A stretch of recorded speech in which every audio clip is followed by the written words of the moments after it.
우리가 신약성경의 복음서는 아는 대로 마태, 마가, 누가, 요한복음인데 마태, 마가, 누가복음을 공관복음이라고 그렇게 이야기하고 요한복음을 따로 떼어서 우리가 이야기해요.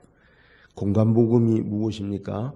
예수 그리스도에 대한 사건 그리고 기적, 복음의 능력의 역사와 일들을 순서적으로 문체나 흐름이 같은 관점을 가지고 기록하는 것을 공관복음이다라고 그렇게 이야기해요.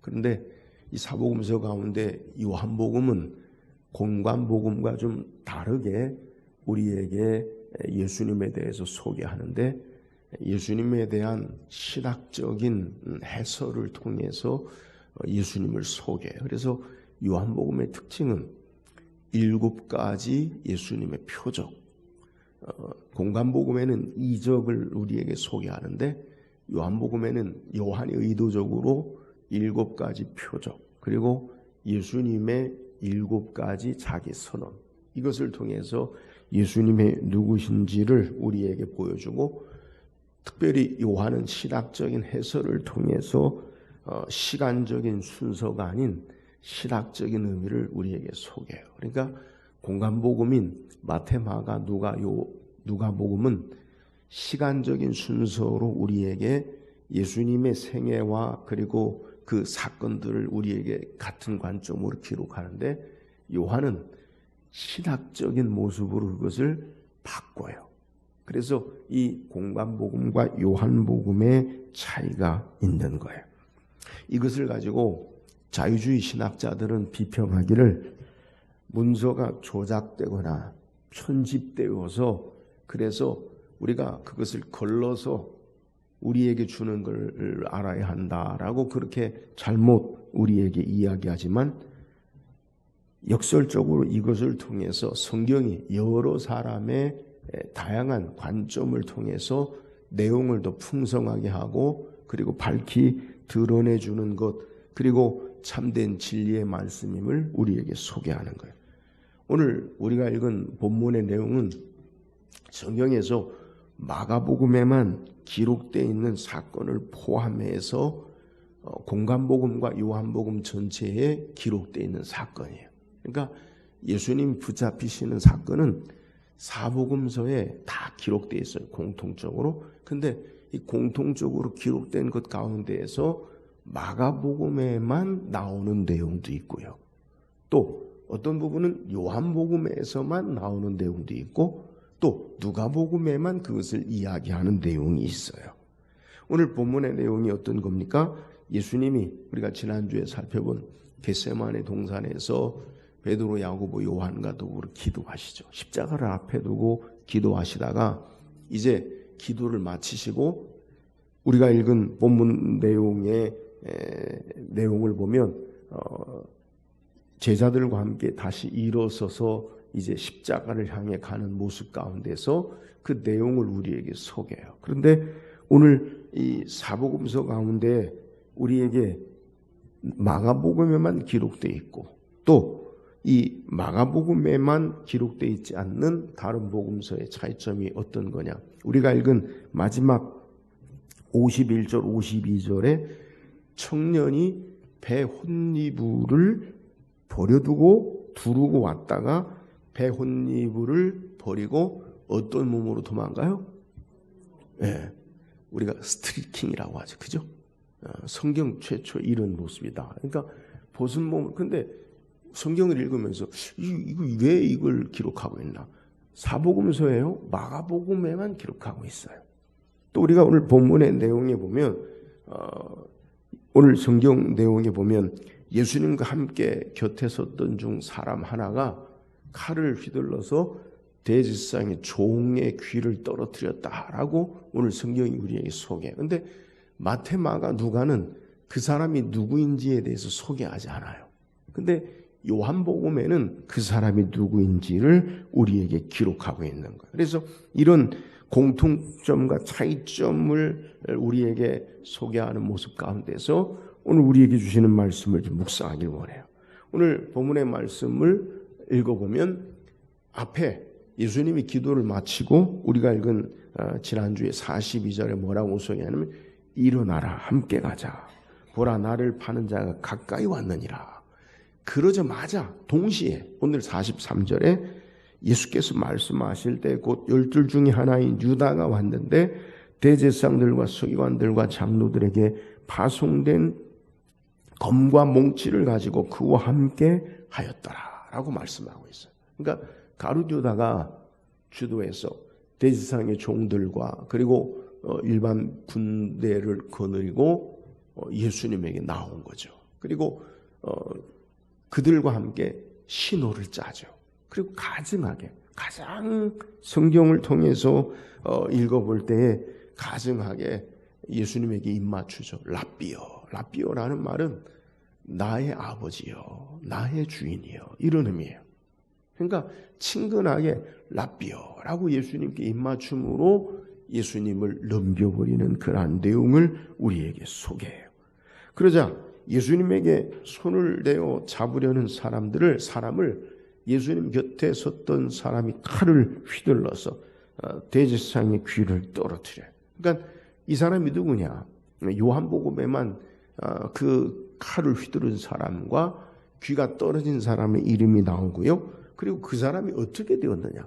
귀가 떨어진 사람이 어떻게 되었느냐? 여기에 대해서는 누가복음에만 우리에게 소개하는데 누가복음 22장 51절에 보면 예수께서 일러 이르시되 이것까지 참으라 하시고 그 귀를 만져 낫게 하시니라. 이 치료하시는 내용의 역사는 누가복음에만 우리에게 소개해요.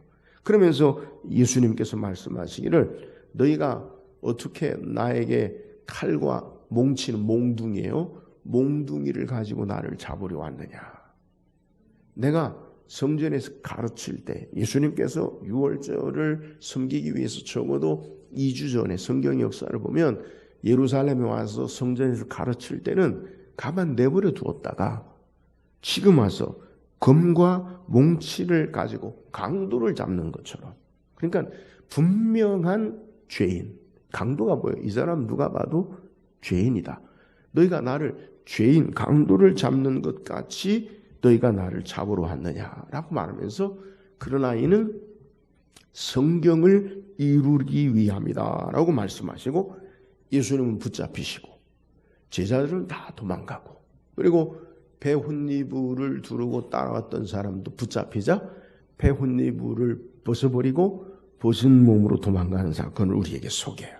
자, 그렇다면 오늘 말씀을 통해서 마가가 증거하는 은혜가 무엇입니까? 자, 오늘 46절 47절 한번 읽어보세요. 46절 47절 시작.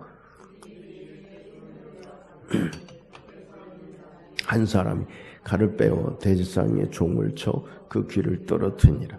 자, 본문에는 앞에 소개한 대로 예수님의 곁에 섰는 사람이 누구인지 그리고 대제사장의 종의 이름이 누구인지에 대해서 익명으로 소개해요. 그러나 요한복음에는 요한은 이것을 우리에게 소개해요. 요한복음 18장 10절에 보니까 이에 시몬 베드로가 칼을 가졌는데 그것을 빼어 대제사장의 종을 쳐서 오른편 귀를 베어버리니 그 종의 이름은 말고라. 자, 예수님 곁에 칼을 뺀 사람이 누구라고요? 베드로. 그러면 대제사장의 종, 귀가 떨어진 사람 누구라고요? 말고, 대제사장의 종이었던 말고임을 우리에게 소개해. 자, 여기서 우리가 생각해 볼 것은, 전에도 제가 이 말씀을 여러분에게 질문을 드린 게 있는데, 베드로가 말고의 귀를 자르려고 칼을 휘둘렀을까요? 예수님을 사람들이 잡으려고 손을 댔을 때 베드로가 곁에 섰던 옆에 사람이 베드로가 칼을 빼서 칼을 휘둘렀어요. 근데 말고의 귀가 잘렸어요. 그럼 베드로가 칼을 휘두를 때 말고의 귀를 정확히 보고 말고의 귀를 자르려고 칼을 휘두르냐는 거예요. 그러지 않아요. 칼을 휘두르는 것, 그것은요, 예수님을 잡으려는 자를 죽이려고, 예수님을 잡으려는 자를 죽이려고 칼을 휘두르는데 이게 베드로가 억울하여 칼을 잘 못 써요. 그러니까 어떻게 하다 보니까 머리는 자르고 목을 자르고 가슴을 자르고 팔을 자르는 게 아니라 빗나가서 귀가 잘린 것을 우리에게 소개하는 거예요. 자, 이 베드로의 행동에 대해서 여러분 어떻게 생각하십니까? 예수님을 위한 베드로의 행동. 베드로가 괜히 칼 휘둘렀어요? 예수님을 위해서 베드로가 칼을 휘둘른 거예요. 그러면 우리는 일반적으로 생각할 때 베드로가 그래도 베드로가 의리가 있다. 용감하다. 베드로는 마땅히 해야 할 일을 한 것이다. 이렇게 생각할 수 있다라는 거예요. 그러면 예수님 편에서 베드로가 한 행동은 예수님이 어떻게 느끼셨는가? 예수님 편에서 베드로가 한 행동에 대해서 예수님은 뭐라 말씀하실까? 그래, 제자 중에 너밖에 없구나. 이런 생각을 하셨을까요? 이런 의문과 질문에 대해서 성경은 우리에게 그 해답을 제시해요. 우리 성경 읽어보세요. 요한복음 18장 11절 읽어보세요. 시작. 예수께서 베드로더러 이르시되 칼을 칼집에 꽂으라. 아버지께서 주신 잔을 내가 마시지 아니하겠느냐 말씀하세요. 자, 베드로가 칼을 휘두른 행동이 예수님 보시기에 너 잘했다 이런 말씀하시는 걸까요? 아니에요. 그죠? 베드로의 행동에 대해서 예수님이 너 훌륭하다 잘했다라는 것이 아닙니다. 일반적으로 사람의 도리나 관계 속에서는 의로워 보이는 행동인 같아 보이는데 예수님이 말씀하신 평가는요 분명히 잘못된 것임을 우리에게 보여주는 거예요. 예수님 뭐라 말씀하시냐? 칼집을 꽂으라.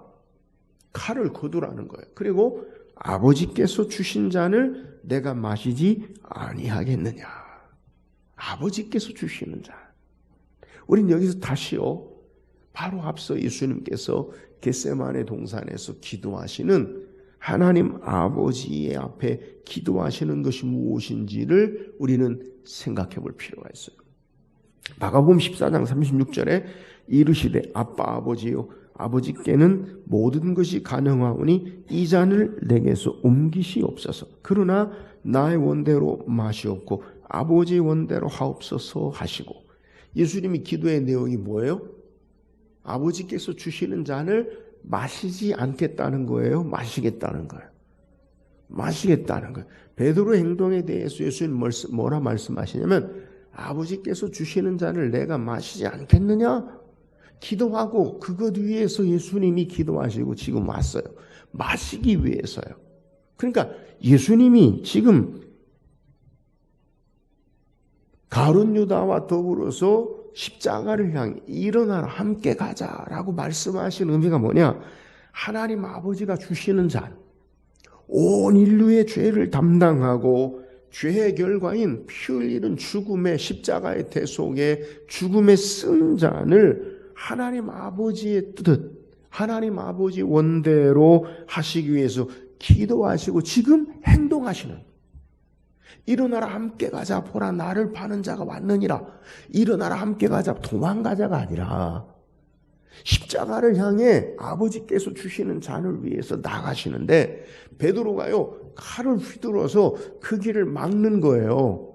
그러니까 예수님께서 칼을 집에 꽂으라. 아버지께서 주시는 잔을 내가 마시지 않겠느냐라고 말씀하고 계시는 거예요. 베드로는 예수님 마시는 잔 그 잔을요 이해하지 못하고 단순한 자기 감정, 자기의 열정과 충성으로 칼을 휘둘렸어요. 하나님의 영원한 계획과 구속과 대속의 은혜와 경륜에서 거리가 먼 행동을 베드로가 지금 하고 있는 거예요.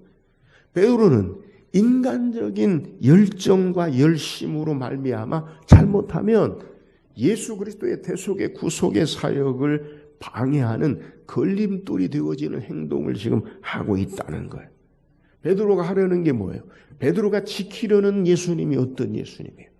그는 계속해서 예수님이 참된 이 땅의 메시아 왕으로 로마의 황제처럼 보여지는 왕으로 예수님을 모시기 위해서 지금까지 따라온 것이고 예수님이 대속의 십자가의 죽으심과 부활을 통해 고난받는 왕으로 우리의 구원을 완성하신 그 왕을 이해하지 못하고 있는 것으로 칼을 휘두르는 것을 우리에게 소개하는 거예요. 예수님은 이것을 분명하게 하나님의 뜻, 아버지의 뜻과 상반되는 행동임을 말씀하시고 칼을 꽂으라라고 말씀하는 거예요. 여러분, 여기서 우리가 충격적인 우리의 말씀을 통해 느껴야 할 것이 바로 이 부분이에요. 우리가 아무리 나의 목숨을 다 가지고, 여러분, 베드로가 칼을 휘둘렀어요. 이따가 살펴보겠지만 대제사장의 종들만, 사환들, 병사들만 있는 게 아니라 우리에게 요한복음에는 군대를 동원해요. 그러니까 많은 사람이 예수님을 잡으러 왔는데 예수님과 함께한 사람들은 12제자, 그리고 그를 따르는 자들 몇 명인데 거기서 칼을 휘두르는 건 베드로 혼자인데 다른 병사들에게 칼을 휘두르면 그거 어떻게 되겠어요? 여러분, 우리가 영화에 보면, 미국에서 보면 강도가 총 들면 경찰이 무릎 꿇어, 너 내려, 무릎 꿇어, 내려. 안 하면 어떻게 돼요? 빵! 칼 휘둘러다요. 칼 맞아요. 베드로. 목숨 걸고 한 행동이라는 거예요.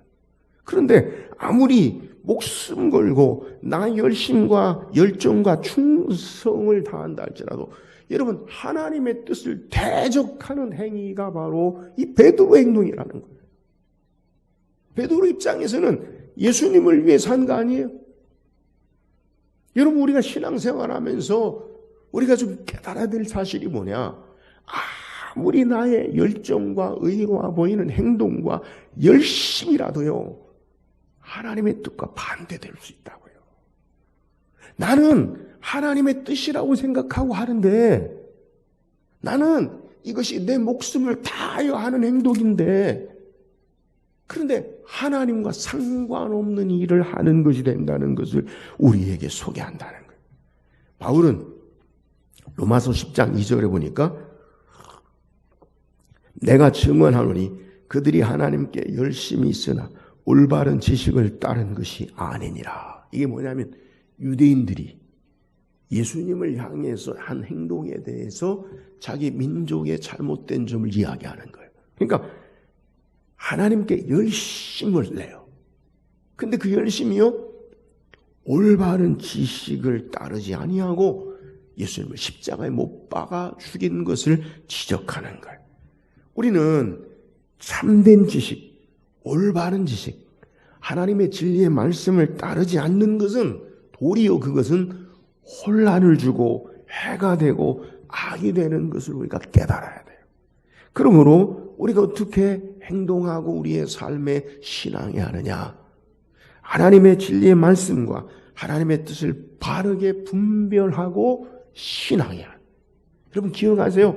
나의 열정과 열심과 충성과 나의 사랑보다 하나님의 말씀이 먼저 돼야 돼요. 나의 생각과 가치와 신념이 아니라 우리는요, 하나님의 말씀을 따르는 자들이 되어져야 된다는 거예요.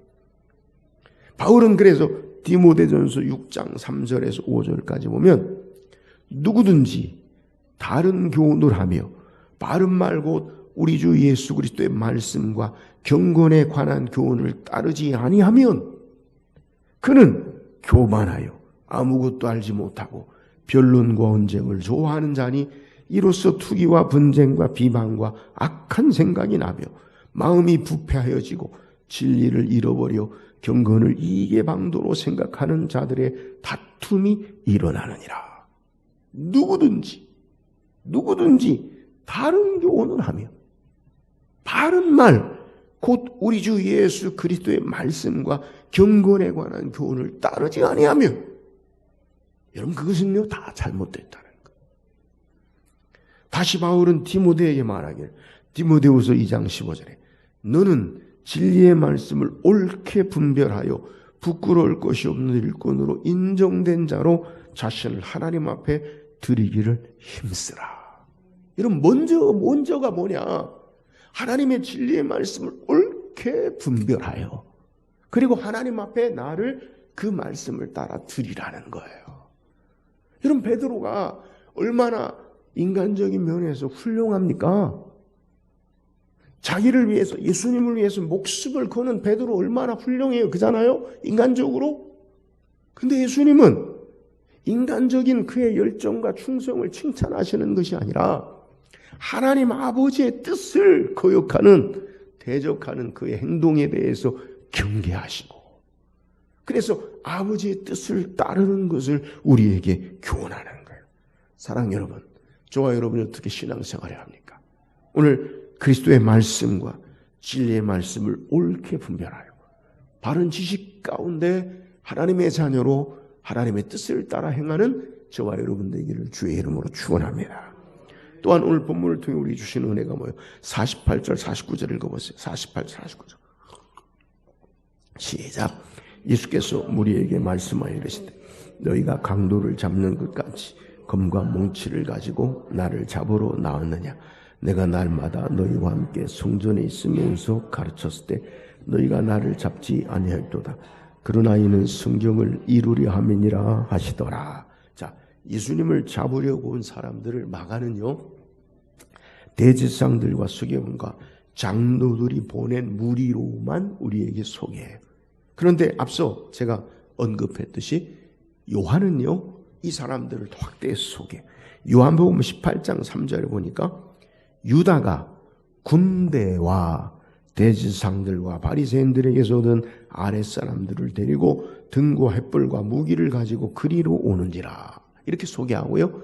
이것을 다시 요한복음 18장 12절에 보면 이에 군대와 천부장과 유대인의 아랫사람들이 예수를 잡아 결박하여라고 소개해요. 그러니까 우리가 마가복음에만 보면 대제사장과 서기관들, 장로들이 보낸 아랫사람들만 소개해요. 그죠? 근데 요한은 우리에게 군대와 천부장을 소개해요. 여러분, 오늘 본문에 요한복음에 나온 군대라는 말의 의미가 뭐냐? 헬라어로 스페이라라는 단어인데 로마 보병 군단, 한 군단이 6천 명이 돼요. 근데 이 군단의 스페이라라는 군대는요 600명, 10분의 1을 이야기해요. 그러니까 앞서 요한복음 18장 12절에 이에 군대와 천부장과, 천부장이 어떤 사람이요? 1000명의 군대를 거느린 사람이 천부장이에요. 그러니까 예수님을 잡으려 왔는데 군대가 온 거예요. 적어도 천부장이 한 600명 이상 되는 1000명 이하에 되는 군인을 동원하고 로마 병사를, 그리고 대제사장과 서기관과 장로들은 성전 예루살렘에 수비병이 있어요. 예루살렘 성전을 지키는 수비병이 있어요. 그 아랫사람들을 데리고 많이 온 거예요. 그러니까 우리는 어떤 생각을, 야, 예수님 잡는데 뭐 이렇게 많은 사람을 동원하나, 이렇게 생각할 수 있잖아요. 그잖아요? 예수님 잡는데 뭐 기껏해야 12명, 뭐 따르는 무리 해봐야 뭐 70인 뭐, 근데 이렇게 많은 사람을 동원하냐? 그 이유가 뭐냐? 6월절에 많은 사람들이 예루살렘에 와서 그들이 기다리는 메시아, 그리고 예수님이 호산나 찬송하려 사람들의 환호를 받으면서 성전에 들어가셨기 때문에 혹여 이 예수 그리스도가 바로 로마에 대해서 반역하고 선동하는 그러한 일이 있을까봐 많은 군대를 데리고 동원하여 유대 봉기 사건을 막기 위해서 천부장이 동원돼서 예수님을 잡으려고 한 거예요. 자, 이 모습 가운데 예수님께서 뭐라고 말씀하시냐?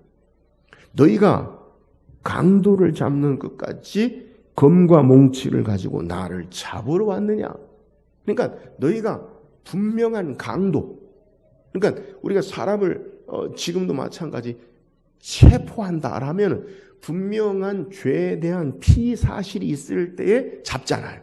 그러니까 너희가 나를 강도처럼, 그러니까 예수님을 완전한, 누가 봐도 강도다, 누가 봐도 죄인이다, 그렇게 생각하고 검을 가지고 몽둥이를 가지고 나를 잡으려 왔느냐라고 말씀하시면서 그 전에 예수님께서 성전에서 가르치실 때 그럼 왜 잡지 않았느냐? 그러니까 예수님이 분명히 강도 같은 죄인이라면 성전에 가르칠 때 그때 잡아야죠. 그죠?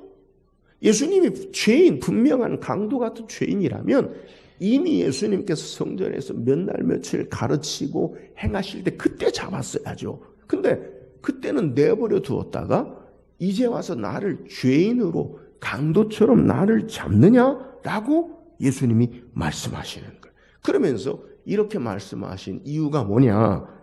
죄인처럼 잡으려 하는 것은 그들의 의도가 아니라 성경의 말씀을 이루기 위함이다. 예수님이 이렇게 말씀하세요. 여기서 말씀하시는 성경을 이루려 함이다라는 의미가 뭐냐? 이사야서 53장 12절에 보니까 그러므로 내가 그에게 존귀한 자와 함께 몫을 받게 하며 강한 자와 함께 탈취한 것을 나누게 하리니 이는 그가 자기 영혼을 버려 사망에 이르게 하며 범죄자 중에 하나로 헤아림을 받았음이니라. 그러나 많은 사람의 죄를 담당하며 범죄자를 위하여 기도하셨느니라. 여러분 이사야서 53장이 뭐예요? 이사야 53장 아세요? 그가 찔림은 우리의 허물 까닭이요 그가 상함은 우리의 죄악을 임하며, 그 내용이 쭉 기록된 이사야 53장이에요. 그 연결된 12절에 뭐라고 이야기하느냐? 범죄자 중 하나로 나를 헤아림을 받았고, 범죄자 중 하나로 헤아림을 받은 이유는 많은 사람의 죄를 담당하여 범죄자를 위해서 기도하기 위함이다. 이걸 이루기 위해서 예수님이 성경의 말씀을 이루기 위해서 범죄자로 붙잡혔다는 거예요. 이 성경을 이루기 위함이라는 거예요. 예수님이 죄인이 아니신데 범죄자처럼 취급당하신 이유가 뭐냐?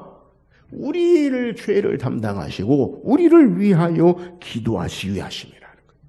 또한 스가랴 13장 7절에 보면 만군의 여호와가 말하노라 칼아 깨어서 내 목자 내 짝된 자를 치라. 목자를 치면 양이 흩어지려니와 작은 자들 위에는 내가 내 손을 들이우리라. 이 말이 뭐예요?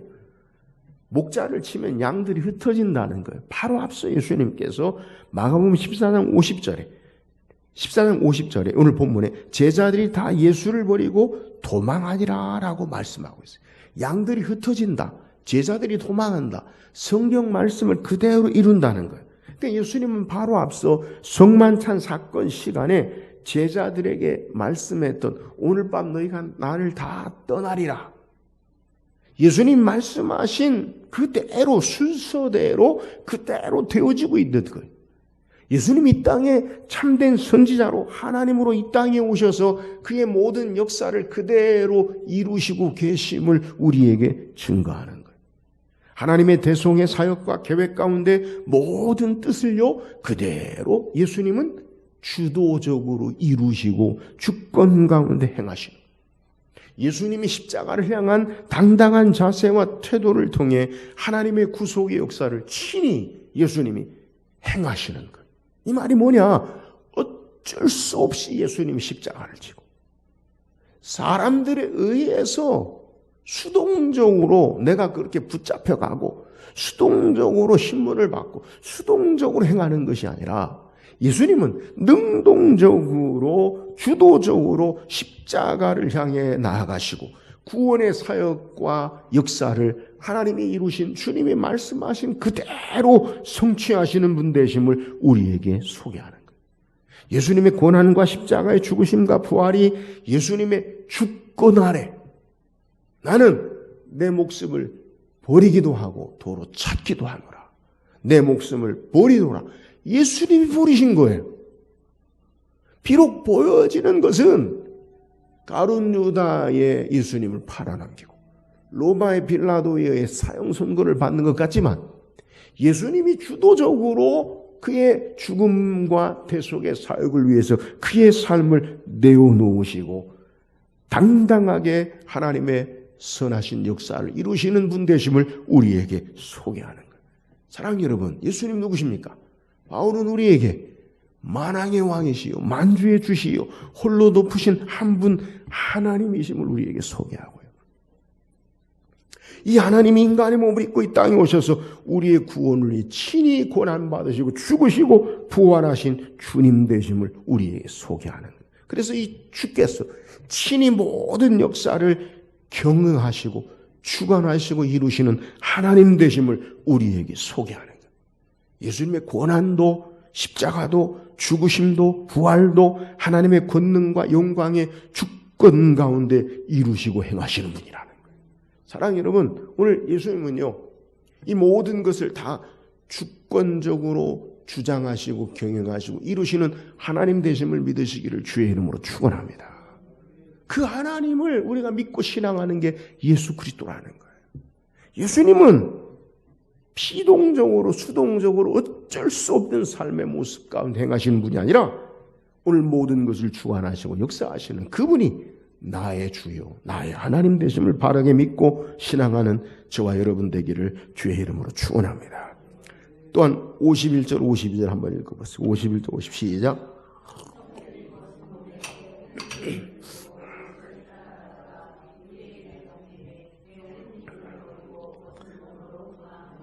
자, 앞에 소개했지만 오늘 왜 이 부분이 여기에 들어갔을까? 사복음서 가운데 마가복음에만 기록되어 있는 거예요. 여러분, 이 본문이 빠지면 예수님이 마지막 십자가에 잡히시는 여러 사역의 내용이 좀 달라지거나 아니면 모자랍니까? 그러지 않아요. 마태복음 그리고 누가복음, 요한복음에는 이 사실이 없어요. 이 사건이 없어요. 근데 왜 마가복음에만 이 사실이 기록되어 있을까? 이거 누가 이걸 일부러 의도적으로 이것을 끼워 넣는 거예요. 그러니까 마치 우리가 여러분 그림을 보면 화가가 그림을 그리면 자기 사인을 넣어요. 그죠? 자기만 아는. 그리고 사인이 없다고 하더라도 자기 특색의 그림의 어떤 표시를 이렇게 드러내는 거예요. 마가복음을 누가 기록했습니까? 마가가 기록했죠.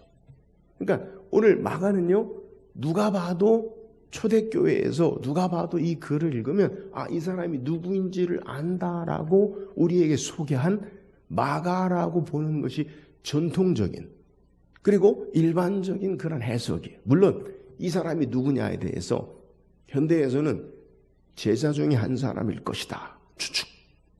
어떤 다른 사람일 것이다. 그렇게도 이야기하지만 저도 이 본문의 내용에 이 사람이 누구냐에 대해서는 마가일 것이다 라는 것에 저는 의견을 한 표를 저는 해요. 그러니까 마가일 것이다 라는 것이 맞다는 거예요.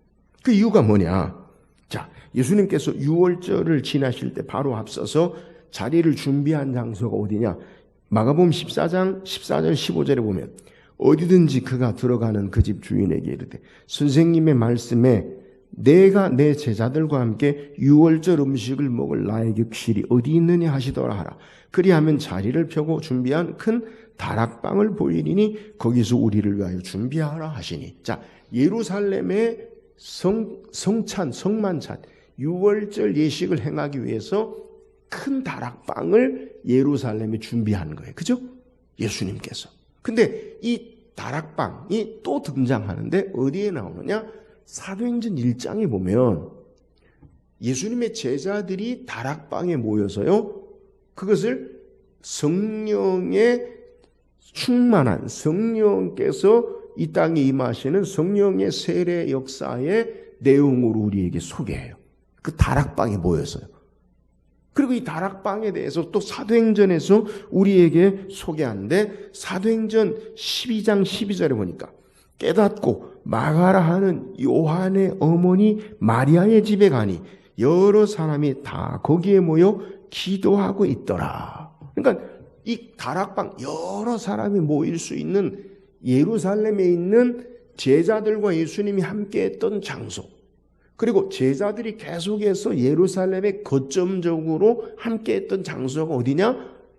요한 마가의 다락방. 그러니까 마가라 하는 요한의 어머니 마리아의 집이 바로 이 마가의 다락방. 그래서 우리는 흔히 이걸 뭐라고 부르냐? 마가의 다락방이라고 불러요. 근데 마가의 다락방이라는 명칭만은 성경에 안 나와요. 그러니까 성경학자들은 초대교회에서부터 이 다락방이 어디냐?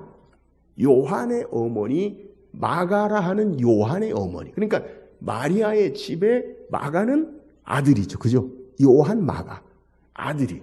그러니까 이 요한 마가의 집에 바로 예수님이 유월절을 지내시고 그리고 후에 제자들이 그곳에서 예루살렘의 거점적으로 초대교회가 탄생하는 중심적인 역할을 하는 것임을 그렇게 이해해요. 자, 다시 본문에 돌아오면 예수님과 함께 제자들이 성만찬을 행하시고 가룟 유다가 나갔어요. 그죠?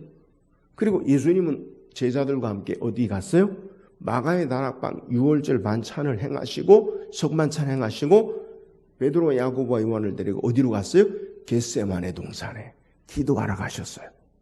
자, 가룟 유다가 대제사장과 서기관들 장로들과 로마의 군대를 거느리고 예수님을 잡으려고 온 거예요. 그죠? 근데 첫 번째 어디 갔었을까요? 그렇죠. 왜요? 거기서 나왔잖아요. 거기서 나왔잖아요. 근데 마가의 다락방에 갔는데 예수님과 제자들이 안 계세요. 없어요. 그러니까 가룟 유다는 그걸 아는 거예요. 예수님이 여기 안 있으면 습관적으로 기도하시는 예루살렘에 오시면 겟세마네 동산에 가셨을 것이다. 이걸 아는 거예요. 근데 군대와 사람들이 막 다락방에 요한 마가의 집에 찾아오니까 요한 마가 청년이 잠자다가 소란스러우니까 이게 무슨 일인가? 사람들이 막 몰려다니니까 그러니까 정신 못 차리고 옷도 안 입고 이불 갖고 보는 거예요. 쫓아간 거예요. 겟세마네 동산에 가니까 어떤 일이 벌어지냐? 예수님이 계시고 칼을 휘두르다가 하고 병사들이 있고 그리고 막 도망가고 그러다가 잡힌 거예요. 그러니까 이 마가가 배 옷이불을 벗어버리고 오늘 성경에 벗은 몸으로 도망간 것을 우리에게 소개하는 거예요. 참 어설프고 성경의 내용을 보면서 이 마가가 뭐 이렇게 벗은 몸을 가지고 이렇게 보여주느냐라고 소개하는데 이 마가가 후에 로마에서 베드로를 만나고요. 그리고 이 예수님에 대한 사역을 듣고 그리고 최초로 기록한 복음서가 마가복음이 되고 이 마가복음을 기록한 주인공이 마가가 있어서 그래서 자기의 그날의 행적을 그렇게 기록해 놓는 거예요. 이것이 성경의 초대교회부터 이어지는 역사적인 전통으로 해석되어지는 부분이라는 거예요. 자, 저는 이 말씀을 왜 드리느냐. 마가에 대해서 본문에 나타나듯이 마가는요 좀 어리숙해 보여요. 그죠? 예수님 구경하러 왔다가 옷입을 벗어버리고 벗은 몸으로 도망가는 모습이요 그렇게 썩 아름다운 모습 같지 않아요. 이 마가가 누굽니까? 우리가 사도행전을 보면 바나바의 생질, 조카로 마가는 우리에게 소개해요. 그래서 후에 바울과 바나바가 1차 선교를 행할 때에 이 마가를 데리고 가요. 선교를 간다고요. 근데 도중에요, 마가가요, 선교를 포기하고 도로 집에 가요. 사도행전 13장 13절에 보면 바울과 및 동행하는 사람들이 바보에서 배 타고 밤빌리아에 있는 버가에 이르니 요한은, 이 마가 요한이에요, 저희에게서 떠나 예루살렘으로 돌아가고. 그러니까 선교를 같이 가다가 바울과 바나바와 마가가 선교를 갔다가 무슨 이유인지 모르지만 마가가요 돌아가요. 자기 집으로. 그러니까 바울은 후에 2차 선교를 행할 때에 바나바는 야 마가를 같이 데리고 가자. 바울은 절대 안 된다. 그런 마가는 절대 데리고 갈 수 없다. 그래서요 바울은 실라를 데리고 바나바는 마가를 데리고 2차 선교를 행해요. 그러니까 이렇게 믿을 수 없는 사람, 중간에 포기한 사람, 어설픈 사람, 이런 마가인데요. 이 마가가 어떻게 되느냐. 후에 골로새 4장 10절에 바울이 말하기를 나와 함께 갇힌 아리스다고와 바나바의 생질 마가와 이 마가에 대해 너희가 명을 받았으며 그가 이르거든 영접하라. 그 마가를요 이제 바울이 후에는 그를 인정하고 바울의 든든한 바울을 대신한 조력자와 협력자로 우리에게 소개하는 거예요. 그리고 후에 바울이 이 마가가 베드로를 로마에서 만나서 베드로로부터 하나님의 예수 그리스도의 사역을 듣고 첫 번째 복음서를 기록한 주인공이 된 것을 우리에게 소개해요. 자, 처음에는 이렇게 벗은 몸으로 도망하는, 중간에 선교도 포기하고 도망하는 어리숙하고 미숙한 약한 사람이지만 후에는 최초의 복음서를 기록한 하나님의 사람으로 놀랍게 하나님의 일을 감당한 사람이 된 것을 우리에게 소개하는 거예요. 여러분, 우리도요, 신앙생활 하면서 때로는 처음에는 서툴고 미숙하고 연약할 때가 있어요. 저도 그렇고 여러분도 그렇고요. 우리가 행하는 것이 어쩌면 미숙하고 서투를 때가 있다고요. 그러나 하나님의 사랑으로 다시 회복되어지고, 이렇게 도방한 마가가 마가복음을 기록하는 하나님의 놀라운 일꾼으로 사용된 것을 성경이 우리에게 소개하는 거예요. 여러분, 하나님께로 소망을 가지시고 기대하세요. 우리도요, 하나님이 어떻게 우리를 사용하실 줄 몰라요. 그러므로 여러분, 우리가 조심해야 할 것은 한 사람에 대해서 섣불리 그의 끝을 예단하는 것은 교만한 거예요. 아무리 실수하고 연약한 사람이라 할지라도 그 사람에 대해서 섣부른 판단을 하지 마세요. 하나님의 사람으로 하나님이 어떻게 역사하실 줄 몰라요. 하나님께서 우리를 어떤 모습으로, 내일은 어떤 모양으로 우리를 귀하게 사용하실지를 모른다는 거예요. 그러므로 우리에게 주는 소망이 뭐예요? 지금 우리가 비록 연약하고 미숙할지라도 전능하신 하나님을 신뢰하고 오늘의 삶 가운데 주님과 함께하면 주의 놀라운 위대한 일을 행하는 주인공이 될 수 있음을 우리에게 소개하는 거예요. 사랑하는 여러분, 오늘 마가를 통해 이런 놀라운 일을 감당하는 사람들이 저와 여러분이 될 수 있기를 주의 이름으로 축원합니다. 그러니까 우리가 서로를 향해 바라보는 시각이요, 여러분, 달라야 돼요. 인간의 눈으로, 세상의 눈으로 보지 말고 주님이 보시는 시각으로 서로를 향해 바라봐야 돼요. 그래야 서로를 격려하고 사랑하고 돕는 자들이 되어서 연약하고 미숙한 자리가 아니라 성숙하고 신실한 주의 일을 행하는 자로 우리의 삶이 살 수 있다는 거예요. 오늘 우리가 서로를 향해 마가처럼 미숙하고 연약한 자의 모습에서 성숙한 하나님의 일을 감당하는 하나님의 사람들이 될 수 있기를 주의 이름으로 축원합니다.